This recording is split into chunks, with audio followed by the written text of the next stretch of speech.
Automatically करोड़पति बनना है तो इस वीडियो को लास्ट तक जरूर देखना। आज एक स्टोरी और कुछ रियल एग्जांपल्स के थ्रू हम अमीर बनने के वो सीक्रेट्स जानेंगे जो आपको किसी स्कूल या कॉलेज में कोई नहीं बताएगा, जो सिर्फ अमीर लोग जानते हैं।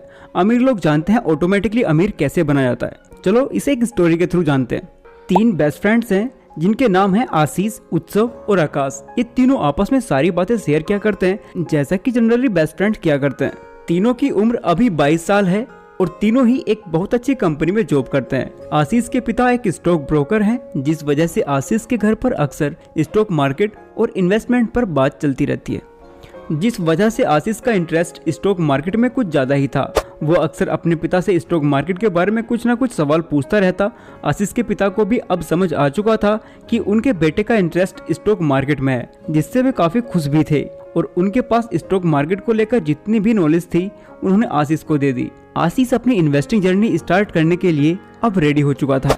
आशीष को ये जरूरी लगा कि उसे अपनी ये नॉलेज अपने दोस्तों के साथ शेयर करनी चाहिए और इस आइडिया पर साथ मिलकर इम्प्लीमेंट करना चाहिए, जिससे मेरे फ्रेंड्स भी इन्वेस्टिंग की इम्पोर्टेंस को समझें और साथ ही अपने लिए वेल्थ क्रिएट कर सकें।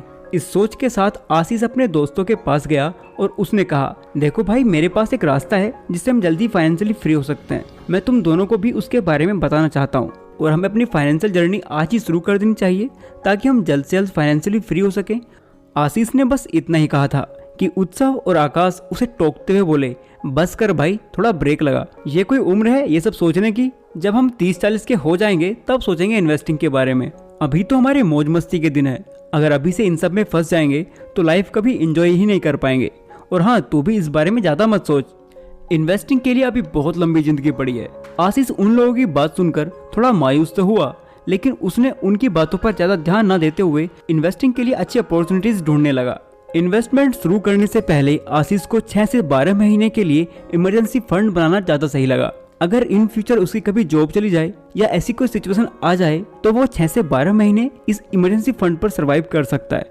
आशीष ने सबसे पहले ऐसा ही एक फंड तैयार किया जिससे अगर कोई इमरजेंसी आती है तो उसकी इन्वेस्टिंग जर्नी में कोई रुकावट ना आए। वो लगातार डिसिप्लिन के साथ इन्वेस्ट करता रहे और साथ ही आशीष ने अपने आप से एक वादा किया कि वो लाइफ में कभी किसी भी प्रकार का कोई डेट नहीं लेगा, क्योंकि डेट लेने से उसकी ये इन्वेस्टिंग जर्नी रुक सकती है, जो एक अच्छी बात नहीं है। अपने पिता से मिली नॉलेज और अपनी रिसर्च के बेस पर आशीष ने डिसाइड किया कि वो इंडेक्स फंड में SIP के थ्रू इन्वेस्ट करेगा, जिसके लिए उसने पे योर सेल्फ फर्स्ट कॉन्सेप्ट अपनाया। यानी जैसे ही उसको 30,000 रुपीज़ की सैलरी मिलती, उसका 20% यानी 6,000 रुपीज़ ऑटोमेटिकली इन्वेस्ट हो जाता। अब अगर उसका मन भी करता कि चलो इस महीने SIP स्किप कर देता हूँ, तो वह ऐसा चाह कर भी नहीं कर सकता था, क्योंकि सैलरी आते ही सबसे पहले 6,000 रुपीज़ ऑटोमेटिकली इन्वेस्ट होंगे, जिससे आशीष डिसिप्लिन के साथ इन्वेस्ट कर पा रहा है और साथ ही इस डिसिप्लिन के चलते उसने अपने सारे फिजूल खर्च बंद कर दिए हैं। और वहीं दूसरी तरफ उत्सव और आकाश अपने 20s एंजॉय करने के बाद अपने 30s में स्ट्रगल कर रहे हैं। ना तो ढंग से एंजॉय ही कर पा रहे हैं और ना ही कुछ सेव कर पा रहे हैं। वहीं वे दोनों देखते हैं आशीष अपना 30s एंजॉय कर रहा है और साथ ही अपने फ्यूचर गोल्स और रिटायरमेंट के लिए इन्वेस्टमेंट भी कर पा रहा है। इसलिए उत्सव और आकाश आशीष से जाकर पूछते हैं, यार हम तीनों की सैलरी सेम है, खर्चे भी सेम हैं, तो तुझे पैसों की तंगी कैसे नहीं सताती? इस पर आशीष जवाब देता है, मैंने आज से 8 साल पहले तुम दोनों को भी कहा था कि चलो इन्वेस्टमेंट करते हैं, लेकिन तुम दोनों नहीं माने। पर मैंने 6,000 रुपीज़ तभी से इन्वेस्ट करना शुरू कर दिया था। अब मेरा फ्यूचर सिक्योर है, अब मेरे पैसे भी और पैसे बनाते हैं मेरे कुछ किए बिना। ये बात सुनकर उत्सव आकाश से कहता है, यार आशीष तो बहुत होशियार निकला, हमें भी इन्वेस्टमेंट तभी शुरू कर देना चाहिए था, लेकिन अभी भी टाइम नहीं निकला, हमें भी आज से ही इन्वेस्टिंग शुरू कर देनी चाहिए। उत्सव की ये बात सुनकर आकाश कहता है, यार मुझे नहीं लगता ये सब सही है।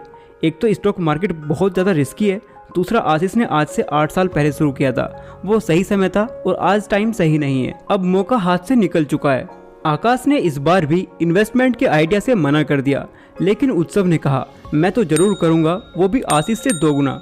उत्सव ने भी अपने 30 साल की उम्र में 12,000 रुपये की SIP हर महीने इंडेक्स फंड में अपने फ्यूचर गोल्स और रिटायरमेंट के लिए इन्वेस्ट करना स्टार्ट कर दिया। शुरुआत में उत्सव को कम पैसों में गुजारा करने में बहुत तकलीफ हुई, फिर धीरे धीरे उसमें एक डिसिप्लिन बिल्ड हुआ, जिससे अब उसने अपने सारे फिजूल खर्च बंद कर दिए। धीरे धीरे वक्त गुजरा, वो तीनों अब 40 के हो चुके थे। आशीष और उत्सव अब टेंशन फ्री रहते हैं उन्हें अपने फ्यूचर को लेकर कोई टेंशन नहीं होती, जबकि आकाश को अपने फ्यूचर को लेकर चिंता सताने लगी है। आगे चलकर वो काम नहीं कर पाएगा तो वो अपने खर्चों को कैसे मैनेज करेगा। तब उसको रियलाइज हुआ कि इन्वेस्टमेंट करना कितना जरूरी है। लाइफ में अगर स्ट्रेस फ्री रहना है तो उसे भी इन्वेस्टमेंट शुरू कर देना चाहिए। और आकाश ने आशीष से 4 गुना, उत्सव से 2 गुना इन्वेस्ट करना स्टार्ट कर दिया, यानी लगभग 24,000 रुपए की SIP हर महीने इंडेक्स फंड में स्टार्ट कर दी। अब तीनों दोस्त 60 के हो गए हैं और तीनों ने इंडेक्स फंड में इन्वेस्ट किया था। तीनों को ही 15% का रिटर्न मिलता है। अब देखते हैं तीनों में सबसे ज्यादा वेल्थ किसने बनाई है। सबसे पहले देखते हैं आशीष जिसने 38 सालों तक 6,000 रुपए हर महीने इन्वेस्ट किए हैं। आशीष ने इन 38 सालों में अपने 60 की उम्र तक लगभग 27 लाख रुपए इन्वेस्ट किए हैं और 60 की उम्र तक उसकी टोटल वेल्थ हो जाती है 13 करोड़ 97 लाख रुपए। अब देखते हैं उत्सव जिसने 30 सालों तक 12,000 रुपए हर महीने इन्वेस्ट किए हैं। 30 सालों में उत्सव ने कुल 43 लाख 20,000 रुपए इन्वेस्ट किए और 60 की उम्र में उसकी टोटल वेल्थ हो जाती है 8 करोड़ 41 लाख रुपए। वहीं आकाश जिसने 20 सालों तक 24,000 रुपए हर महीने इन्वेस्ट किए हैं, 20 सालों में उसने कुल 57 लाख 60,000 रुपए इन्वेस्ट किए। 60 की उम्र में उसकी टोटल वेल्थ हो जाती है 3 करोड़ 64 लाख रुपए। सबसे ज़्यादा चौंकाने वाली बात है, सबसे कम इन्वेस्ट करने के बावजूद भी आशीष ने सबसे ज़्यादा वेल्थ बना ली है। यही है रियल पावर ऑफ कंपाउंडिंग।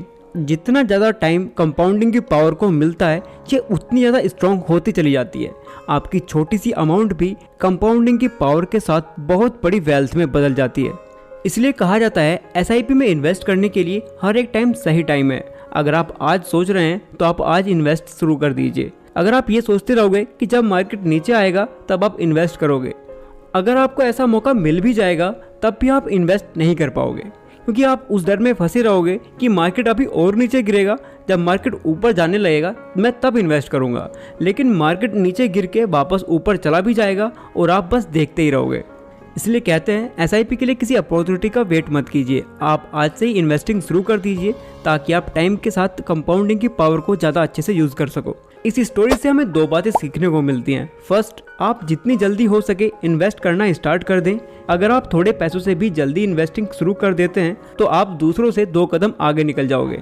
वो आपसे ज़्यादा या आपसे 2 गुना इन्वेस्ट भी करेंगे तो तब भी वो आपको नहीं पकड़ पाएंगे। Second, automate the process and understand the power of compounding.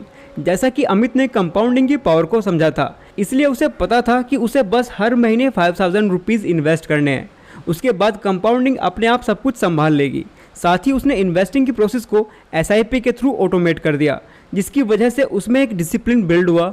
I hope कि आपको ये इन्फॉर्मेशन और वीडियो अच्छी लगी हो। अगर आपको ये वीडियो और इन्फॉर्मेशन अच्छी लगी है तो आप इस वीडियो को लाइक करें और आप इस वीडियो को आउट ऑफ 10 कितना रेट करने वाले हो हमें कमेंट कर बताओ। और इस वीडियो के लिए हम एम करते हैं बस आप